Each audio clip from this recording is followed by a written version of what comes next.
People say your life flashes before your eyes when you're about to die. I think mine did the moment I saw that notification. It was a Tuesday. My lunch break. I had exactly 7 days before I'd stand at a flower-covered altar promising forever to the woman I believed was my soulmate. Her name was Sarah Bennett. Blonde hair, sharp mind, that smile that once made me believe joy could be permanent. I was an idiot. I'd just finished eating at my desk when my phone buzzed. A number I didn't know, no contact photo. The message was short. If you want to know the truth before the wedding, go outside. Starbucks across the street. No explanation. No threat. No name. The kind of thing you see in the movies right before everything collapses. I actually laughed. I thought it was spam, or maybe one of my groomsmen messing around. Still, curiosity can be poisonous. I grabbed my coat and headed out. It was warm for April. People were everywhere. I scanned faces quickly, no one staring back at me. I crossed the street, wondering what truth this random number could even be talking about. Then I spotted her. Sarah. My fiancée. In her navy coat I bought her last Christmas. Her blonde hair shining in the sunlight. Her hands wrapped around someone's shoulders. Not just someone. Her best friend. Zoe. The same Zoe who had helped Sarah pick out her wedding dress. The same Zoe who had hugged me at our engagement party and told me I was the best thing that ever happened to Sarah. The same Zoe who had joked that if Sarah ever messed this up, she'd steal me away instead. I watched as Sarah leaned in and kissed her. Full, slow, tender. The way she kissed me when no one was watching. My heartbeat. I swear it stopped. I stepped back, swallowed the acid already rising in my throat, and fumbled for my phone. The anonymous number had sent another text. She's been kissing her for months. Someone was watching me. Watching them. Watching my life disintegrate. Part of me wanted to storm over and scream, but my legs moved backward. Cowardly retreat. I hid behind a delivery truck until the kissing stopped. Sarah and Zoe walked together toward the back alley, laughing. I tried to steady my hands enough to take a picture, but they slipped out of sight. My chest was tight, my breathing shallow and ugly. All I could think was, why? Why now? Why a week before the wedding? Why kiss someone else? Why lie every day? I went home early. Sat in my parked car for a good 20 minutes before I had the strength to go upstairs. Sarah was already there, sitting on the couch, scrolling through her phone like nothing had happened. She smiled at me. That perfect smile that suddenly felt like a wolf's grin. How was your day? She asked, patting the cushion next to her. Words stuck in my throat. I forced a shaky, good. You. She kissed my cheek. The same lips that had kissed Zoe less than an hour earlier. I nearly flinched. She smelled like cinnamon and betrayal. That night, she cuddled against me, tracing tiny circles on my chest, sighing happily about our upcoming wedding, the one I had just mentally burned to the ground. My eyes stayed wide open until sunrise. I didn't confront her. Not yet. I needed to know everything first. I refused to give her an escape route or a chance to rewrite the story. Sleep finally pulled me under, but not before a destructive thought settled into place. If Sarah could lie so easily, what else was she hiding? The wedding countdown had officially become a bomb timer. I woke up with a plan crawling through my brain like electricity. Find proof. Find motive. Find the truth beneath the truth. I told Sarah I had a tight deadline at work and rushed out early. The second she couldn't see me from the window, I parked around the corner and waited. A few minutes later, she appeared. Not dressed for her remote job. Dressed for going out. Hair curled. Red lipstick. Something she never wore for me. My stomach twisted. She called someone while walking toward the train station. I rolled down my window just enough to hear her voice float across the street. Yeah. On my way. Can't wait. Zoe. The pieces were already rearranging themselves in my head. This wasn't a slip. This wasn't cold feet. This was a whole alternate relationship she'd hidden behind the curtains of our future. I kept my distance. Stalking your fiancé isn't something you ever imagined doing, yet I did it like second nature. She met Zoe outside a boutique cafe.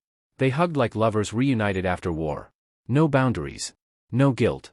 No shame. I filmed everything. Then I waited. I didn't follow them inside. Seeing more would only break parts of me I needed intact. Instead, I texted the anonymous number. Who are you? Why are you doing this? Dots appeared, vanished, then reappeared. Finally. You deserve to know. She will hurt you worse if you don't look deeper. I stared at those words until they blurred. Worse? How much worse could it get? That night, when she got home, I acted normal. I asked about her day, and she spun lies like she was knitting them into a sweater. Oh, just emails, meetings, you know. Work. Work. While her lipstick still carried the faded shape of another woman's mouth. I wanted to throw something. Break something. Break her. Instead, I suggested something completely unhinged. How about a spontaneous wedding rehearsal tonight? Just the two of us? Her eyes widened, clutching surprise and panic in the same second. She made excuses. I'm too tired, she said. Let's rest tonight and go to bed early. I was done believing her voice. She slept soundly. A peaceful angel in the dark. I lay awake thinking of how many times those same hands had held someone else. By 3 a.m., anger carved out courage. I got up and went to her phone. Password, her dog's name. Too easy. My heart beat so fast it felt like it might crack my ribs. I opened her messages with Zoe. They weren't calling it cheating. They were calling it love. Scrolling hurt. Their conversations were months long.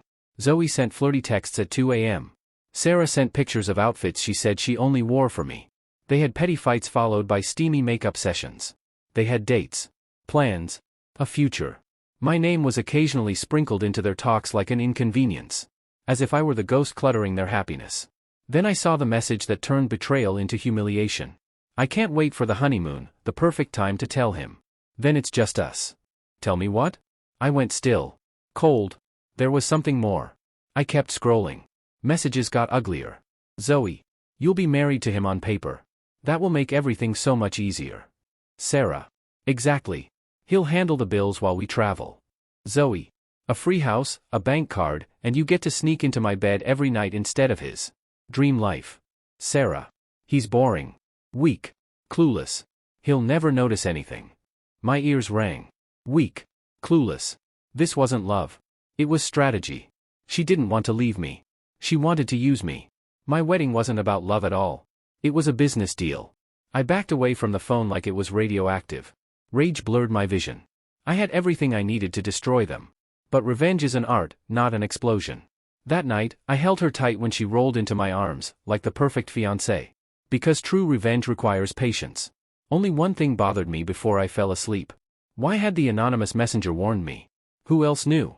The next morning, sunlight mocked me with how beautiful it could make everything seem. Sarah brewed coffee, humming some pop song, talking about flower arrangements like the future still belonged to us. I smiled. She kissed me. I kissed back. All lies. My plan was already in motion. I called my best friend, Chase, and asked him to take the day off. When he showed up, I handed him every screenshot, every video, every disgusting message thread. His hands shook. You're not still going through with the wedding, right? Oh, I'm more than going through with it, I said. I needed witnesses. I needed a crowd.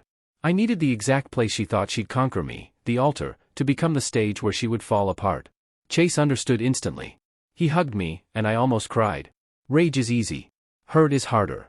I reached out to her parents too. Her father adored me. Her mother adored the idea of a perfect, respectable son-in-law. I asked to take them to dinner to thank them for everything.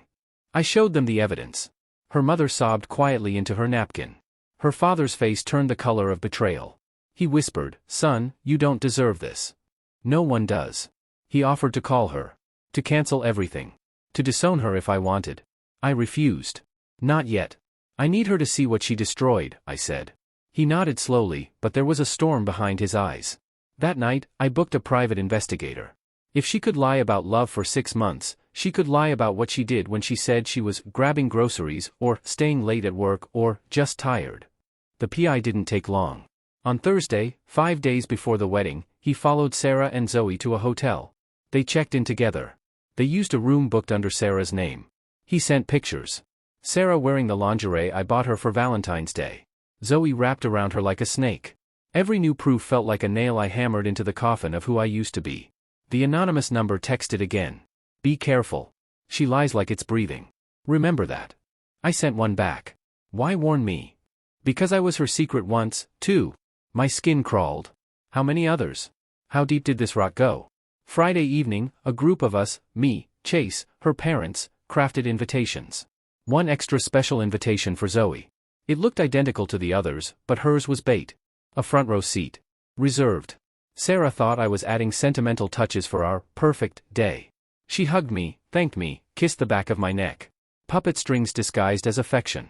Later that night, I stared at my reflection, trying to recognize the man looking back. His eyes looked older. Colder. Sarah called through the bathroom door, "Everything okay?" "Just nervous," I said. Truth wrapped in lies. I didn't sleep much. When morning came, I put on the suit I once believed I'd wear for love. Now it felt more like armor. At the venue, guests filtered in, laughter echoing through the halls like an insult. Sarah hid behind a door, getting her makeup done. Zoe arrived alone, in a silky green dress. She walked in like she owned the place. Her smile said, I won. She didn't know she was celebrating her own destruction. I signaled to the DJ. The soft wedding music died. Guests turned toward me as I walked to the front, microphone in hand, heart pounding like a war drum. I looked toward the closed doors behind which Sarah waited to make her grand entrance. I have something to say before this wedding begins. Whispers exploded among the guests. I glanced at Zoe. Her face still smug. I smiled directly at her. Thank you for coming, Zoe, I said. This day wouldn't be complete without the person my fiancé truly loves. Her smile froze. Gasps rippled through the room like shockwaves. Cameras lifted. Eyes widened. I raised my phone and tapped the screen. The projector came alive. A large photo appeared. Sarah and Zoe. Locked in a hotel room kiss. Timestamped. Undeniable. The room erupted. Sarah burst through the double doors, face pale as death. What are you doing? She screamed. Oh, sweetheart. You haven't even fallen yet. Sarah stood at the entrance, bouquet trembling in her hands, veil slipping from her perfectly styled hair. The room froze except for the pounding in my skull. I love you, she blurted, voice cracking. I can explain. You already did, I cut in. Months of explanations. I tapped my phone again. Messages. Screenshots. Videos. Every lie she fed me rolled out across a 30-foot screen like the world's ugliest slideshow. She stared at Zoe, pleading silently for help. Zoe stepped backward, like Sarah was radioactive. The crowd turned restless. People pointed. Some whispered angry things I couldn't make out. Her father straightened his tie, jaw clenched. Her mother sobbed into a relative's shoulder. Sarah tried reaching for me. Please, we can fix this. I said, stepping away. Honey, the only thing we had was my ignorance. Now that's gone. She looked around, breath hitching like a child left behind. Makeup streaked. Her body shook. This wasn't the confident woman who once planned my whole life without asking. This was someone who finally realized she wasn't in control. I continued. You didn't just cheat. You built a future on using me. A free house. A free life. Lies you called love. Her pretty face twisted. No, I love you, I swear. I couldn't hold back the laughter. Then why did you text about sleeping in Zoe's bed every night? Gasps again. Her uncle cursed out loud. Zoe bolted toward the exit, but Chase blocked her path, handing her a printed copy of the messages. Sarah's gaze darted between us, betrayed by the very person she'd chosen over me. Zoe, she whispered like a drowning person calling for rescue. Zoe avoided her eyes. We were having fun. That's all. I don't want any part of this mess. So that was the hierarchy. Even among liars, Sarah ranked lowest. Her knees buckled. She hit the floor in her $1,000 gown. My heart should have felt triumphant. Instead, it felt empty. Betrayal doesn't fuel happiness. It just removes what once mattered. I looked to her parents. I'm sorry you have to see this. I truly thought your daughter was different. Her dad approached me, shook my hand firmly. We still want you in the family, he muttered quietly. She doesn't deserve someone as loyal as you. Loyal. What a dangerous word. Sarah begged again as security moved closer. Please. Don't do this. We can talk. We can fix everything. I'll change. You already changed, I said. You just hoped I'd never find out. I walked away. Outside, fresh air rushed into my lungs like I'd been underwater too long. Chase grabbed my shoulder. You okay? No, I said. But I will be. We returned to the venue later to collect my things. Sarah was still inside, her makeup ruined, dignity crushed. She saw me and tried to stand. I'll spend the rest of my life making this right, she sobbed. I shook my head. Spend the rest of your life learning why this happened. Then maybe you'll understand. She collapsed again, but I didn't stay to comfort her. That wasn't my job anymore. The fallout spread quickly. Her parents took back the car they gifted her. Her bank account, once cushioned by their money, dried up within weeks when she lost her job. Apparently, skipping work for hotel rendezvous catches up eventually. Zoe blocked her on everything. Rumors say she's dating someone new already. Someone richer. Sarah tried calling me 57 times over the next month. I answered none. Eventually, the call stopped. The anonymous messenger kept silent. I still don't know who they were. Someone she hurt before me. Someone who didn't get a chance to warn themselves.